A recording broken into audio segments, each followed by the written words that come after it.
Yo, what's up mga Noy? Isang magandang araw po sa inyong lahat. Tara, samahan niyo ako, magpapawashing tayo kay Legend 125.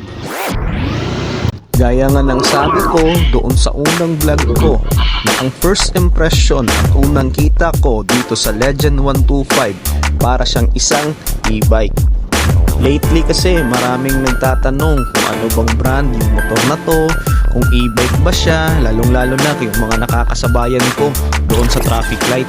Marami din kasi talagang naku-curious dito sa Legend 125 Yung iba na pagkakamalan nilang Yamaha Fascio, akala ng iba Honda Giorno, yung iba naman akala nila Vespa. Most of the time talagang bumabali ng leeg tong Legend 125 In fairness, sa pagkakagawa ng Motorstar dito sa Legend 125, talagang solid. Just like what I have said doon sa unang vlog ko, mas mukha siyang Lambretta kaysa doon sa Vespa. And I guess ito yung pinag-unan nila ng concept ng Legend 125. Itong Lambretta V125.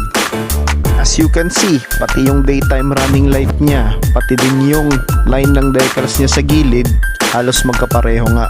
And for me, in my personal opinion, okay naman yung forma ng Legend 125. Kaso nga lang, dito sa colorway na black, medyo off at hindi bagay yung red na touch niya doon sa black. Siguro kung may babaguhin man at kung nag-red man sila, sana ginawa na lang nilang candy red.